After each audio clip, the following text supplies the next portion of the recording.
और वागड़ के दिग्गज नेता महेंद्रजीत सिंह मालवीय ने बड़े संकेत दिए हैं। लोकसभा चुनाव 2024 से पहले बीजेपी का दामन थामने वाले नेता फिर से कांग्रेस में जुड़ेंगे। इसका सीधा असर वागड़ के निकाय चुनाव और स्थानीय राजनीति पर पड़ सकता है।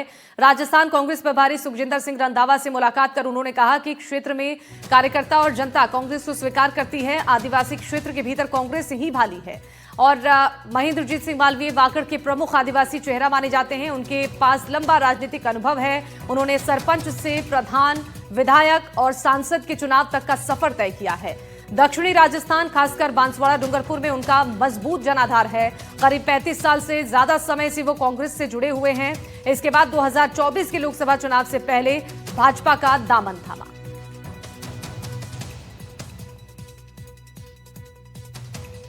तो फिर से कांग्रेस का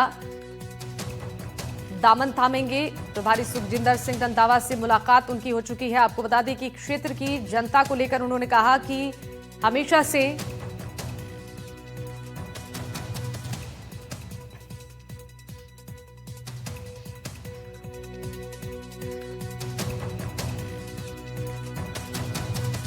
महेंद्र मालवीय की घर वापसी होने वाली है। फिर से कांग्रेस का दामन थामेंगे। राजस्थान बीजेपी को यह बड़ा झटका है।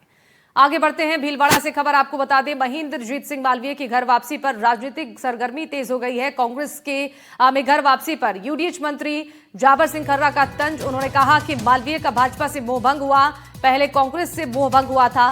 मीडिया की दम घुटने के सवाल पर बोले खर्रा, अब आजादी की सांस लेंगे। भीलवाड़ा में भील राजा भलराज की मूर्ति अनावरण कार्यक्रम में मंत्री खर्रा पहुंचे थे और खर्रा ने कहा कि कहां जाना नहीं जाना मालवीय का निजी अधिकार है।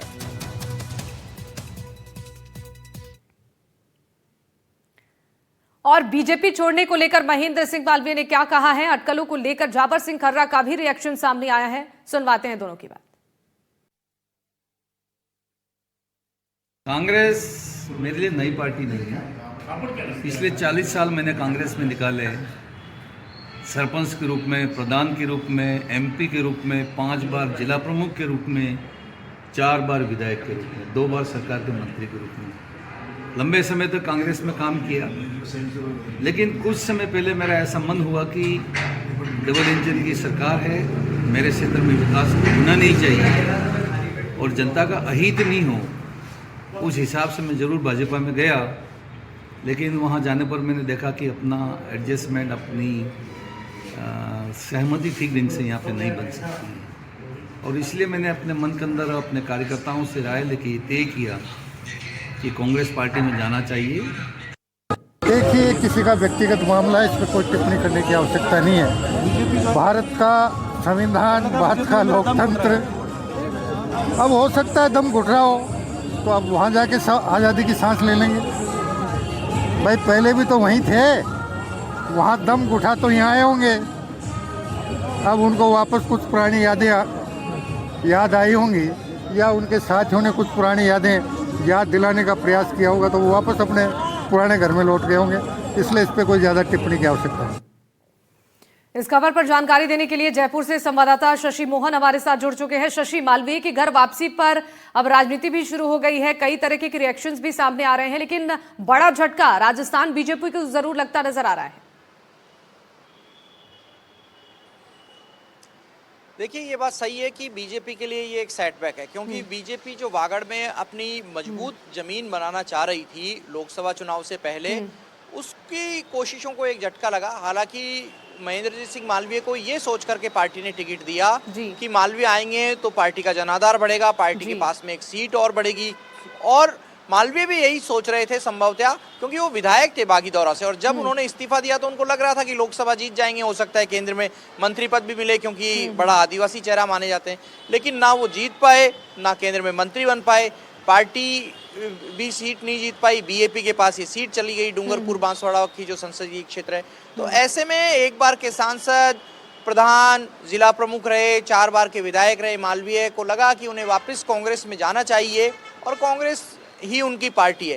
क्योंकि जो स्थानीय बीजेपी है वो भी महेंद्रजीत सिंह मालवीय को एडजस्ट नहीं कर पा रही थी, क्योंकि मालवीय की जो कार्यशैली है वो थोड़े एग्रेशन के साथ में है और बीजेपी अपने अनुशासन के साथ में ग्राउंड वर्क पर कार्यकर्ताओं को साथ लेकर के काम करने की कोशिश करती है। मालवीय कांग्रेस में वन मैन आर्मी के रूप में पहचाने जाते थे, बांसवाड़ा, डूंगरपुर में, यहाँ तक कि प्रतापगढ़ में भी, वागड़ का जो क्षेत्र था उस पूरे क्षेत्र में, और मालवीय समय समय पर टक्कर लेते थे। ऐसा मुझे ध्यान आता है कि जब वसुंधरा राजे राजस्थान गौरव यात्रा को लेकर के गई और जब उनका बाई रोड बांसवाड़ा से बागीदौड़ा जाने का कार्यक्रम था, तो प्रशासन के इंटेलिजेंस इनपुट पे कि मालवीय और उनके समर्थक विरोध कर सकते हैं, तो हेलीकॉप्टर से उनका रूट बनाया गया। तो मालवीय का असर इतना व्यापक था वहां पर, लेकिन कांग्रेस ने भी ये कह दिया था कि मालवीय अगर जाते हैं तो जाए, क्योंकि भले मालवीय वटवृक्ष बन गए हो लेकिन उनको जो कुछ मिला वो कांग्रेस की बदौलत मिला है। हो सकता है महेंद्रजीत सिंह मालवीय को भी ये चीज ध्यान में आई हो और बीजेपी के कार्यकर्ताओं से वो भी ट्यूनिंग नहीं बैठा पा रहे थे। ऐसी सूरत में अनकंफर्ट जोन जब उनका बढ़ा तो उन्होंने फिर से अपनी मूल पार्टी का रुख किया और वो अपनी पार्टी में लौट गए। लेकिन ऐसा सिर्फ अकेले मालवीय ही नहीं है ऐसा करने वाले, इससे पहले भी नेता अलग अलग हैं जो दूसरी पार्टियों में गए लेकिन फिर अपनी मूल पार्टी में लौटे। जी ठीक है, बहुत शुक्रिया शशि तमाम जानकारी देने के लिए। और बड़ी खबर सीकर से है, जहां गृह राज्य मंत्री जवाहर सिंह बेढ़म का सीकरी दौरा। गृह राज्य मंत्री ने आम लोगों से बातचीत की, उनकी समस्याओं को सुना।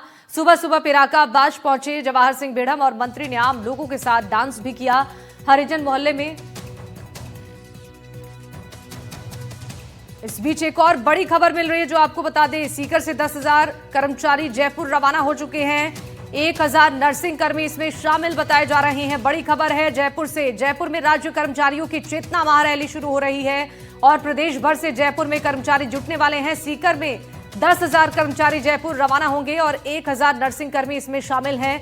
लंबित मांगों को लेकर हुंकार भरेंगे। केंद्र कर्मचारियों के समान वेतन करने की मांग है, संविदा कर्मचारी को स्थायी करने की मांग है, ठेका प्रथा बंद करने समेत कई ऐसी मांगे हैं जिसको लेकर प्रदर्शन किया जाएगा। बड़ी खबर जयपुर से, जहां जयपुर में राज्य स्तरीय कर्मचारियों की चेतना महारैली शुरू होने वाली है। आगे बड़ी खबर सीकर से है, जहां राज्य कर्मचारियों की चेतना महारैली आज होगी। प्रदेश भर से कर्मचारी जयपुर में जुटेंगे और सीकर से 10,000 कर्मचारी जयपुर रवाना होंगे। 1,000 नर्सिंग कर्मी भी इसमें शामिल हैं। लंबित मांगों को लेकर हुंकार भरेंगे। अखिल राजस्थान राज्य कर्मचारी संयुक्त महासंघ के बैनर तले आज सीकर जिले के हजारों राज्य कर्मचारी जयपुर रवाना हुए हैं। केंद्र के समान वेतन भत्ते देने, संविदा कर्मियों को नियमित करने, पुरानी पेंशन योजना से छेड़खानी नहीं करने, आरजीएचएस का सुदृढ़ीकरण और तमाम जैसी मांगे उनकी है, उसको लेकर जयपुर में आयोजित चेतना महारैली में शामिल होने के लिए बसों और वाहनों से रवाना हुए। राजस्थान राज्य संयुक्त कर्मचारी महासंघ के बैनर तले आज हम जयपुर में राजस्थान नर्सिंग एसोसिएशन की तरफ से और संगठन के विभिन्न घटक जिसमें पशुपालन विभाग, राजस्थान शिक्षक संघ शेखावत, कर्मचारी अन्य एनएम्स और सीएचओ, पटवारी संघ, ग्राम सेवक संघ, बहुत से घटक मिलकर के आज जयपुर में सरकार के खिलाफ में प्रदर्शन करने जा रहे हैं। हमारी मुख्य मांगों में केंद्र के समान वेतन भत्ते, संविदा कर्मियों का नियमितीकरण, ओपीएस जो सरकार की दी हुई है उसको में कोई छेड़खानी बर्दाश्त नहीं करेंगे और साथ में ये आरजीएचएस का सुदृढ़ीकरण, इन मांगों को लेकर के हम सरकार को आज चेतावनी रैली के रूप में जयपुर प्रस्थान कर रहे हैं। संयुक्त कर्मचारी महासंघ सीकर शाखा है, उसकी तरफ से कम 10,000 कर्मचारी जयपुर के लिए कूच कर रहे हैं और हमारे राजस्थान नर्सिंग एसोसिएशन की तरफ से 1,000 कर्मचारी जयपुर के लिए कूच कर रहे हैं और सरकार को ये बताना चाहते हैं कि जो हमारी ओपीएस मांग है, 8वां वेतन आयोग है, वेतन विसंगतियां हैं और जो हमारे कर्मचारी भाई है जिनको संविदा पर ले रखा है उनको भी परमानेंट किया जाए और ये संविदा प्रथा बंद की जाए, मजदूरी प्रथा बंद की जाए और कर्मचारियों के हक के लिए हम जा रहे हैं। हम किसी को भीख नहीं मांग रहे हैं, लेकिन सरकार समय रहते चीज दे और इस रैली को आक्रोश रैली के रूप में हम सरकार को जगाने के लिए जा रहे हैं जयपुर आज।